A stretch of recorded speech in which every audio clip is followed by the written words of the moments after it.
Oh, no, we get this later.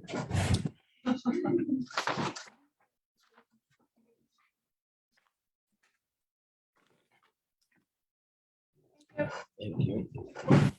Okay, I think we'll start.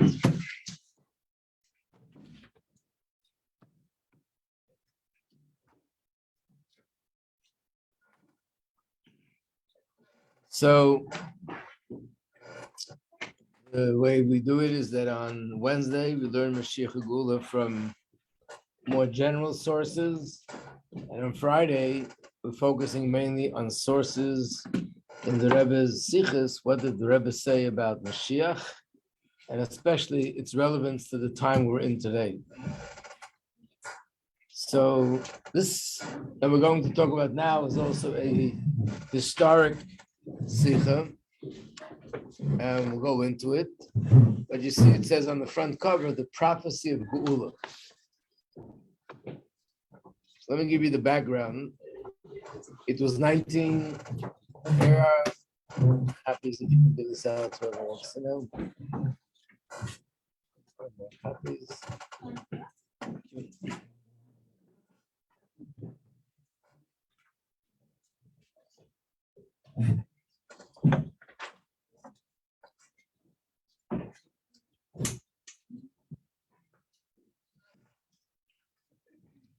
It was during the summer of 1991, and the parsha that week was called Parsha Shoftim, which means judges. And that week's parsha begins with the words that every city should have in it judges, and they should be the one to judge the people, and everything in the city should be following the judgment of Torah. And actually, if every city is following the judgment of Torah, then the land of Israel has Yidden living on it and following their lifestyle the way Hashem wants it.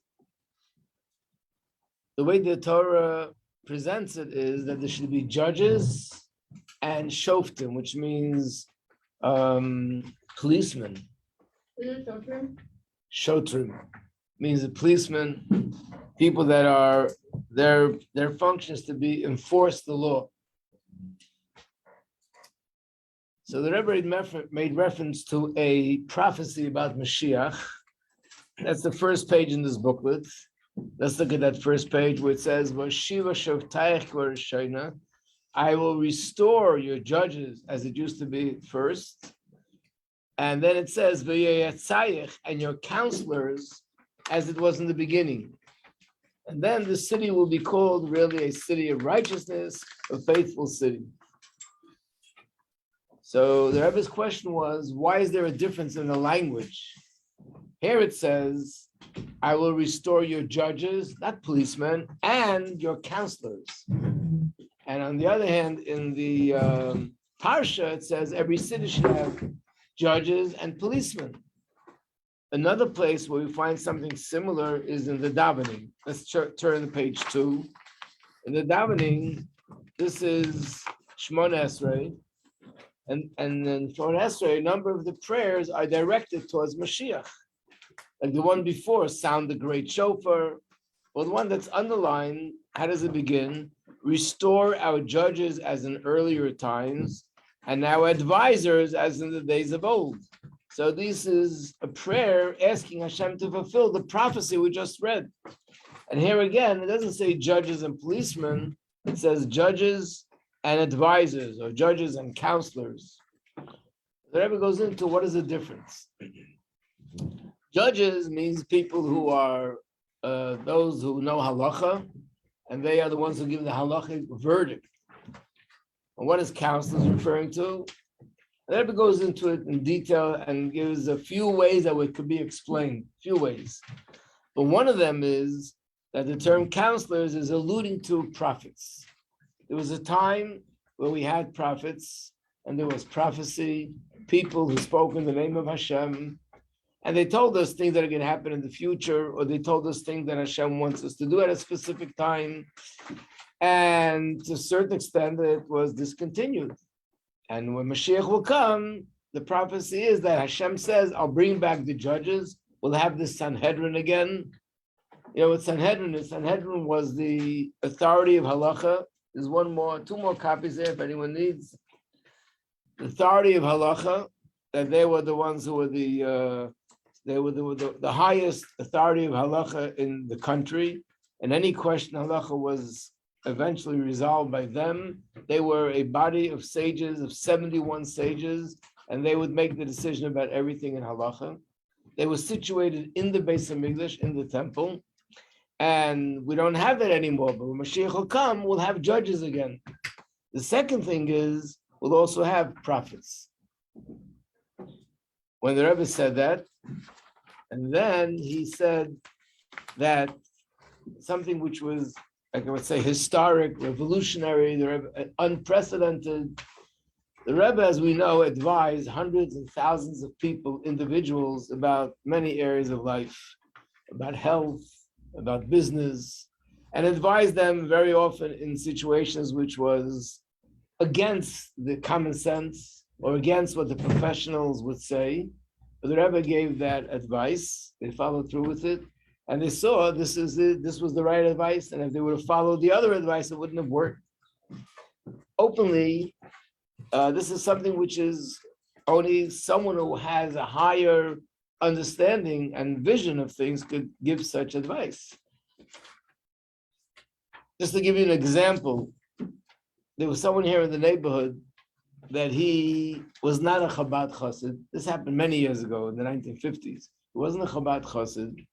His Rebbe lived in Israel, and his wife had some sort of an attack. She was rushed to the hospital, and the doctor said that her situation is pretty critical, and you need to sign that you're giving us permission to do surgery. On the other hand, we're letting you know that surgery itself is very risky, so you have to make the decision. And they are suggesting to do surgery. It was a big decision to make. If you don't do surgery, they say the outcome is going to be disaster. They do surgery, the outcome might also be disaster. What do you do? A chassid asks his Rebbe. So he called his Rebbe in Israel, but you can't even imagine the world today and the world then. We made a phone call to Israel, you couldn't even get through. They would say the lines are congested. And sometimes it would take hours to be able to get through overseas to another country. Talking about the 1950s. He couldn't get through. But the doctors need an answer, and they were pushing him to give an answer. He lived there in Crown Heights, so he decided to go to our Rebbe. They came to the Rebbe and told him the situation. And the Rebbe said, she doesn't need surgery, she'll have a good life, a long life, not to worry about it. And gave his bracha. After he walked away from the Rebbe, he was still confused.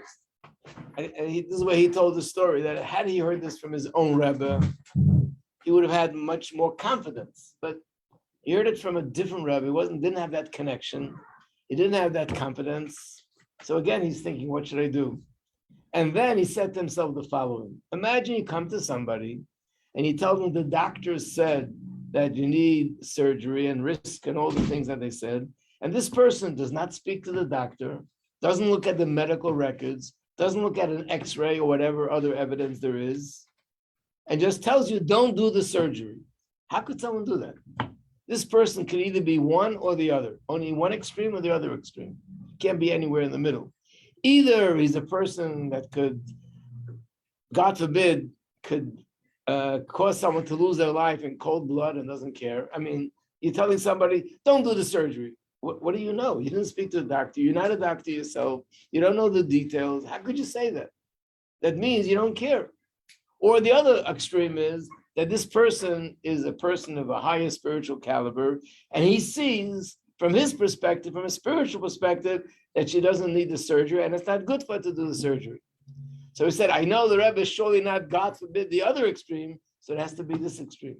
And on that basis, he went and he followed the Rebbe's advice, didn't do the surgery, and she did well. In fact, they saw later that she shouldn't have done the surgery and so on. So what I'm saying is that the Rebbe all the years advised people on a personal level. He also came out with things on a more, I would say, larger scale, things that had to do with Israel. During the 6-Day War, everybody was running away from the country, and the Rebbe said, no, there's going to be miracles, people shouldn't leave. and all these things, but the Rebbe never used the term that I'm saying this as a prophecy. He always found a different way of explaining what he's telling you to do, why he's telling you to do it.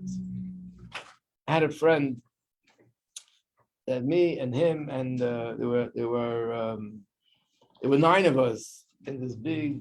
It's another story. We're not going to go into it now, but a big car accident. I should go into it now because it happened during the summer, and that time you're not going to be here for me to tell it to you. But we had a car accident that we were hit by a tractor trailer truck on the way coming back from Boston, and the truck hit us not head on, but in the corner right here. That's where I was sitting. The vehicle I was in was something called a station wagon, which I think doesn't exist today. But a station wagon is a seat in the front, seat in the middle, and then there's one seat here facing this way, one seat here facing this way, and another seat here facing the traffic. I was sitting here, and I see this tractor trailer behind us, and his headlights are glaring in my eyes, and I'm thinking, I guess he knows what he's doing. But before I had a chance to finish my sentence, I was spinning up in the air. He hit us at the corner. So our car went spinning like that. Actually, the driver was getting over the exit, but he wasn't sure, so he slowed down, and you don't slow down on a highway. So this tractor trailer was doing probably 60, 70 miles an hour. We went up in the air. The minute he hit our car, the car went up in flames. In other words, when I was still up in the air, it was already on fire. And I jumped out through the back window. Later, we were wondering, how did I get out? The window was closed, and you can only open it from the front seat. So they went to the garage. Someone went to the garage to get something, and they found that when the truck hit the car, the window fell into the door. So, and I forgot at the time, I just jumped out the window. 3 people that were sitting in the middle seat, they were burned badly. If anyone knows Rabbi Minkowitz from Montreal, Rabbi Kaplan, who unfortunately is no longer here, but he was the head of Tzfat. He built the whole community in Tzfat. And Rabbi Levitin, who was the head shliach in Seattle, Washington. These are the 3 people that were in the middle, and they got burned pretty badly. And went to the hospital. And the first thing we did, of course, was call the Rebbe's office to ask for a bracha for these 3 especially. And the Rebbe's secretary asked that whoever was involved, whoever called him, come to my office tomorrow morning and give me all the details. I want to report to the Rebbe all the details of what happened. And then when he came out of the Rebbe's room, he said that the Rebbe told me that actually I was thinking about them yesterday. What does that mean? The night before, which is a few hours before the accident, the Rebbe requested to print something, which wasn't something he had said now, something he had said months before, to print it and to add 5 letters from Alter Rebbe, Mikdal Rebbe, Tzemach Tzedek, where they're giving blessings to people and communities that had fires. And the Rebbe said to him, I had them in mind. It was really a miracle. The state trooper who came to the scene said, I'm on this highway 25 years, and I never saw people coming out of such a fire alive. And it was a miracle. The Rebbe didn't say it was a prophecy. The Rebbe just said, print this thing about fires, and that was a way of giving a bracha that the fire shouldn't do the damage that it could have done. And many, many things that happened around the world to individuals. With this Moshiach, there was one exception. This Shabbos, which we'll soon do the Sikh side, the Rebbe said that his statement that Moshiach's coming is imminent is being pronounced as a prophecy. I don't think the Rebbe ever, and all the 40 years up until that point, ever used that term about anything that he did. And this is a Sikha, but we'll also learn about what is so significant about saying that something is a prophecy. That's number 1. Number 2, there was a lot of controversy about it because some people argue and say there can't be any prophecy today. Prophecy only existed in the times of the Beis Hamikdash when there was a temple. How could there be prophecy? So we have to go into those sources to see how, yes, there could be prophecy, and prophecy is not limited only to those times. As we see. So let's first look in the Sikha itself. These are the first 2 pages here. It says on top, this was the 7th day of Elul, August 1991.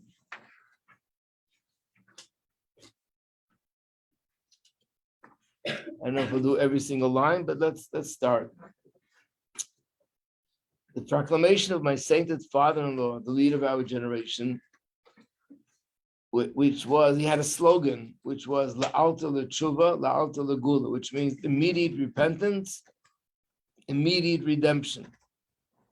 And he said that everything is already completed. We've even finished polishing the buttons, which is a metaphor saying that everything is done. We're wearing the uniform, we're all ready, even our buttons are polished. And he has been mentioned often lately.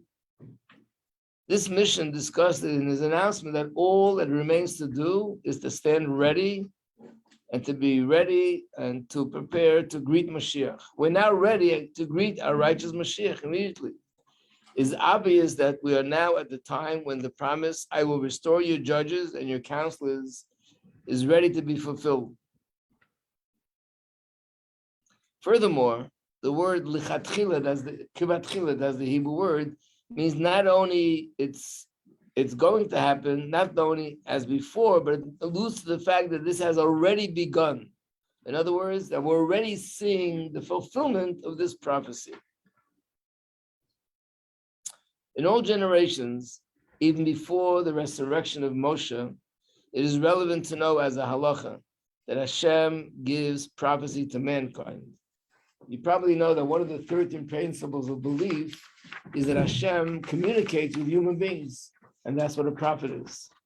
And if a person doesn't believe that, in a sense, they can't believe in the Torah, because the whole Torah is based on whom? On Moshe Rabbeinu, and he was a prophet, which means we believe that Hashem spoke to him and told him, like it says, and God told Moshe, tell the Jewish people, do this, do that, or do the other thing.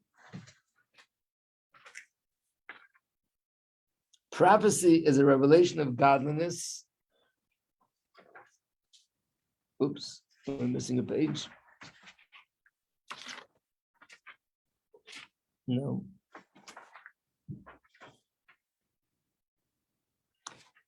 Even before the redemption, which is a taste and beginning of the complete revelation of prophecy after the redemption. In other words, it says that there's a lot of things that are happening before Mashiach comes as some sort of an orientation and preparation that we should be able to experience this once Mashiach comes. So prophecy is something which is going to happen when Mashiach comes. And therefore, Hashem will already bring prophecy in earlier, before Mashiach comes, as a preparation. In fact, there's a pasuk, there's a verse. Those who were here from the beginning might remember we went through that pasuk in one of the classes, where it says, Hashem says, and I will pour my spirit of all mankind, and all your men and women and children and servants and maidservants, everyone will be prophesizing. In other words, everyone will reach the level that they'll be able to be prophets. So Hashem is preparing the world, and this prophecy even during the time before redemption. In other words, this means that prophecy is not an innovation that will be realized only after the redemption, but the beginning of it will be achieved even before, and that's what it means. Your counselors will be returned like in former times. The Rambam, who includes in his code of law the laws relevant to the days of Mashiach, and the introduction to it as well, therefore writes about prophecy. These words are written in the Rambam.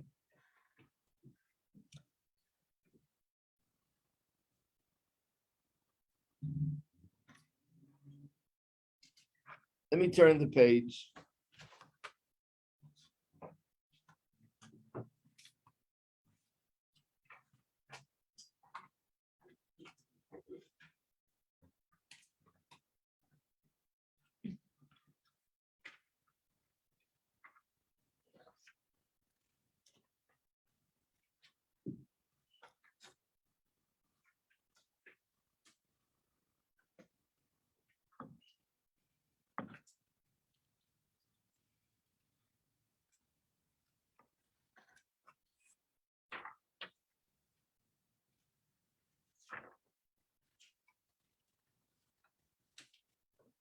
Okay, let me say these words again.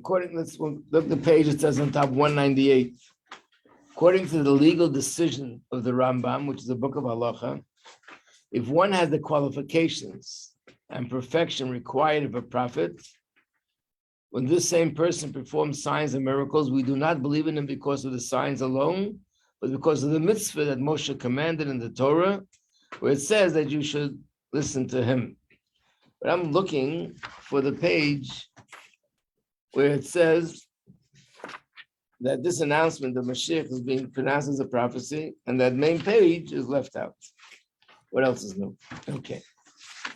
So I don't have it here. I'm going to have to add it to the booklet. Anyway, what the Rebbe is saying is that this is being pronounced as a prophecy. Now, the question is, what is so significant to say that it's being pronounced as a prophecy? And how can we say this prophecy today? So soon, I'm going to show you certain sources where we can see that there is prophecy even now. But before that, why is it so significant to say that it's being pronounced as a prophecy? So the answer is as follows.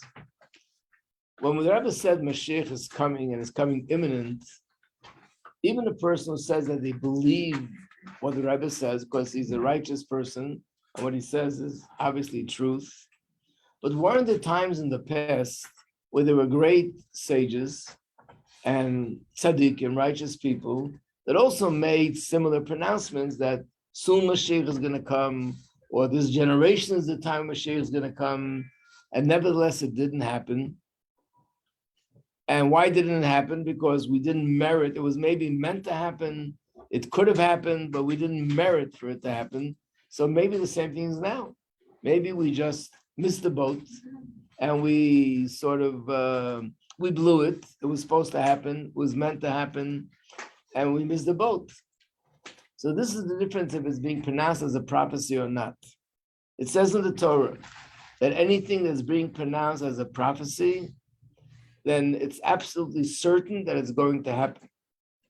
Which means that even a tzaddik, when he gives a bracha, gives a blessing, or he says that something's going to happen, it's possible that something should interfere and something should block, and it shouldn't actually happen in sort of in a literal sense. However, if it's pronounced as a prophecy, then it's, according to Torah, there's nothing in the world that can stop it from manifesting, from coming to fruition. And there's a difference. If it's a prophecy that something bad is going to happen, that could change. Because when we do tshuva, it could change. And we find this in the story with Yonah. We read that story on Yom Kippur, that there was an entire city called Nineveh in Babylon, and these people were sinning. So Hashem sent the prophet Jonah that he should tell them that in 40 days, God is destroying the city. And when they heard about it, they took his word seriously, and the whole city did tshuva. And as a result of that, the prophecy never came to fruition. So we learn from this that when there's a prophecy for something negative to happen, Hashem says that I will withdraw if there is going to be tshuva or some other good deed that's done that could change it. But when Hashem tells a prophet to give a message, which is a positive message, but good things happening, this will never change. To the extent that if a prophet says something good is going to happen and it doesn't happen, that's a clear indication that he's a false prophet. There's a whole portion in the Chumash about people that are false prophets. And in Jewish history, there were a lot of people that were unfortunately false prophets. They looked like one, they had the long beard and they had all the garments and they prophesied things. And maybe they had some supernatural powers, but they told people to worship idols. And they said that in the name of God, they were false prophets. If you read the books of the prophets, Tanakh, you'll find a lot about that time in history. So there is such a thing as a false prophet. And one of the ways we know that he's a false prophet is if he tells people to go against the Torah, like go worship idols. And he says here that God told me to tell you that today it's okay to worship idols. We know that he's a false prophet. But there's another thing. If a prophet says something's going to happen, and he gives a time, very precise time and place where and what is going to happen when, and it doesn't happen, if it's a positive thing, then we know that he's a false prophet. So therefore, when the Rebbe told us that Mashiach is coming and his coming is imminent, and we're already in the process, and it's just a matter of the process coming to completion. So we have no worries of maybe we blew it, maybe we missed the boat, maybe we don't deserve it, maybe we don't have the merit. In this case, it doesn't apply because once it's pronounced as a prophecy, then it's absolutely certain that it's going to come to fruition. The only thing we could do is through Torah and through mitzvahs and through doing positive things, we can expedite it. But there's no way that it could not happen because it's already been pronounced as a prophecy. This is part one. Any questions so far? Part two will be going into the question of what is exactly prophecy, and isn't it true that prophecy doesn't apply today? It only applies in times of Beis Hamikdash. Yeah. So when you said it's declared as a prophecy, like the Rebbe said, I am saying this is a prophecy. Pretty much. Okay. I didn't make a copy of the Hebrew, and not only that, I didn't even make a copy of the English translation of that part. For some reason or other, maybe it just fell out of the copies, but I'm sure I prepared it. Yep. I'll bring it in Amir Hashem. The Hebrew, those of you that can at least look at it. The second question is, how can that be? Isn't it true that prophecy is not something which is relevant after the temple was destroyed? So that's a big misconception.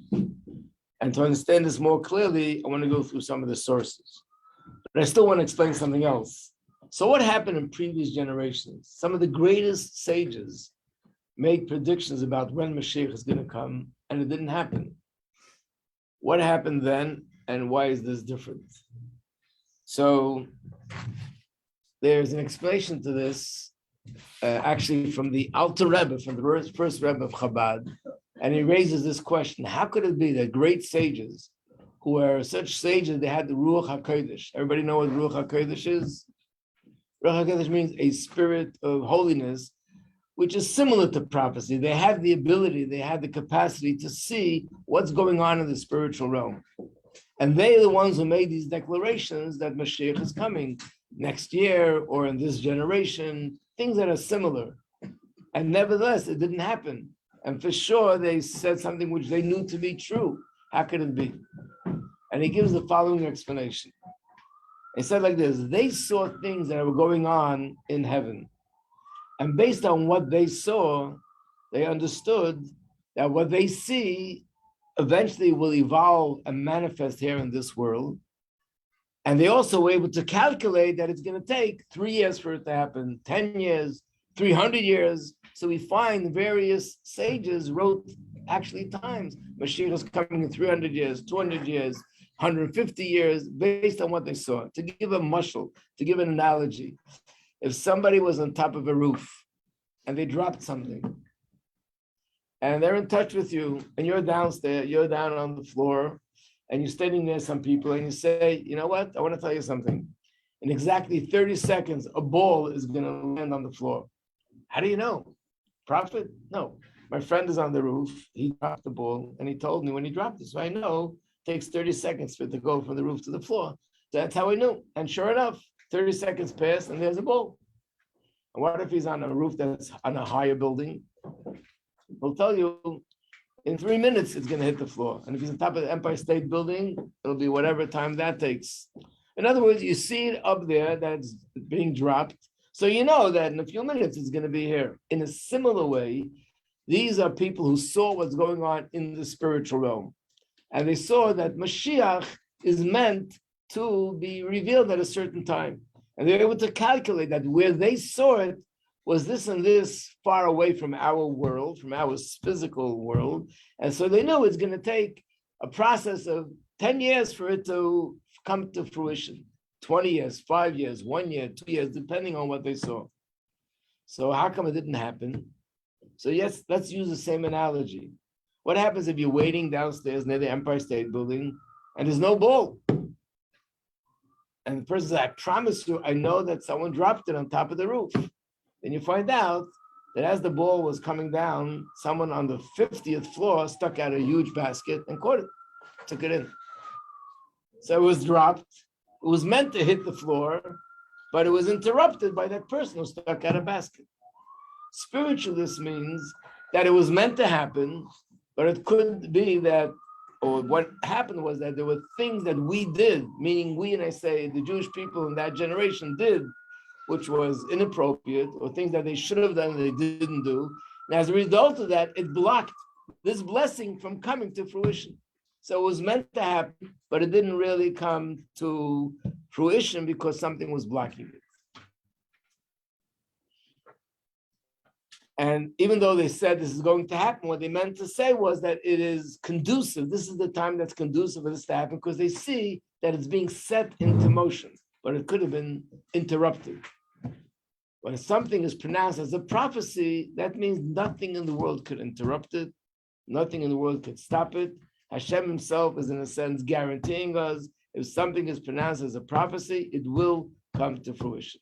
So this is one of the strongest things that give us confidence and to know that we're in that time, no matter what we see happening. Some of the things we see happening looks like discouraging, but nevertheless, we know that this is going to happen. Yeah.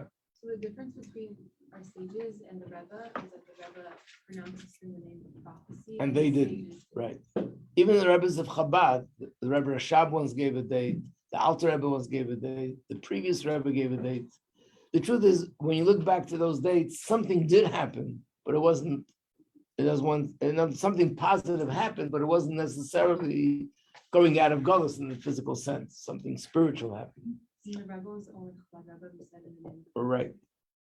Use the term that is being pronounced as a prophecy. And I think the reason why he used that term for this, not for anything else, is because this is where we need that confidence more than anything else, because there's so many discouraging things that are happening, which makes it very hard to have that belief.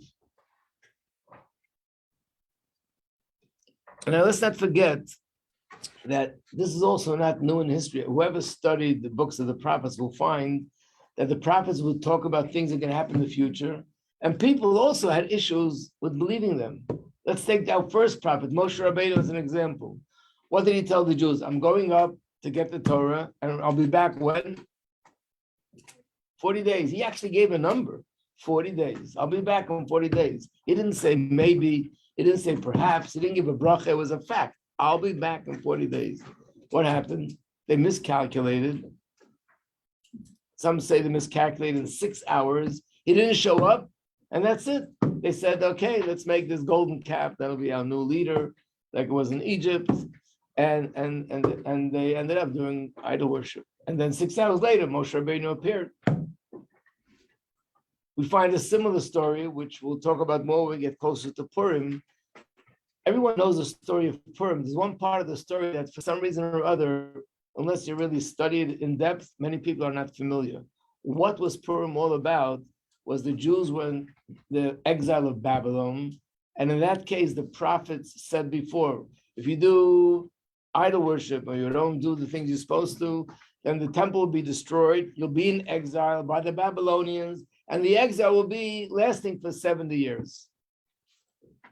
And it all happened. The temple was destroyed. They were in exile by the Babylonians, but they were in exile for 70 years and nothing happened. So they came to the conclusion that this prophecy is not going to be fulfilled. And if we're stuck here forever, we might as well, if you can't beat him, let's join him. And they decided to assimilate because they were discouraged, we'll never ever go out of Geulah again. Why? Because the time came and it didn't happen. What was the real truth? The real truth was that they miscalculated. They were counting from a certain time period, and they were supposed to calculate from a later time period. And in fact, shortly after the story of Purim, that's when they went out of exile and they built the second Beit Mikdash, and it all happened because they miscalculated. And that was the party atmosphere. And that's why he made a party. That's the reason why he made a party, because now all this is my possession. Not worried that the Jews are going to take it away and go back to the temple because the 70 years have passed and the prophecy was not fulfilled. It's all in my hands now. That was what the party was all about. And that's why it was a negative thing. So it's important for Jews to learn math. Okay. True. I shouldn't think that 2 + 2 = 6, right? Okay. Now, what happened was that when the Beis Hamikdash was destroyed 18 years before, they already attacked Jerusalem. The king was taken into exile. A lot of the dignitaries amongst the Jews were taken into exile. So they counted the 70 years from that. They didn't know they have to count 70 years from the time that the Beis Hamikdash was destroyed. That was what marked the exile. And that's when it began. And 70 years from when the temple was destroyed, exactly 70 years later, it was being rebuilt. Rabbi, Yeah. and the connection to Parsha Shoftim was what? The Rabbi said it on this Parsha, or that it? The connection was because the prophecy, I will return your judges and your counselors, is different than the words, what it says in Chumash, your judges and your policemen. So I think you're right. I forgot to answer the question. Why doesn't it say policemen? And the answer was because when Mashiach comes, you won't need policemen. Policemen are people that enforce the law. When Mashiach comes, nobody will want to go against the law. They just want to know what's the halacha. And if the judges say, I owe him $100, I'll pay him $100. If they say, I don't know, I won't pay. There won't be such a thing as the judges telling someone, according to Jewish law, you're supposed to do this, and the person will be in defiance of the halacha. So you won't need any policemen. So instead of that, what we will have will be prophets or counselors, won't need people to enforce the law. So once the Rebbe spoke about that prophecy that when Mashiach comes, we'll have prophets again, began to speak about the idea that we already have a prophecy regarding the coming of Mashiach.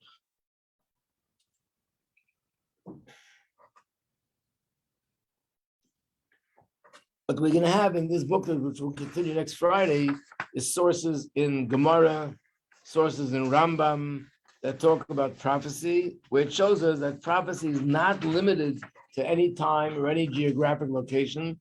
It could be prophecy anywhere in the world and any time in Jewish history. But then you need to know how come people have this impression that it's limited only for the times of Beis Hamikdash. So we will go into that next week in your session. You're welcome. Where's my attendance? Right here. Thank you. Have a good Shabbos, everybody. I waited for some people I saw this morning.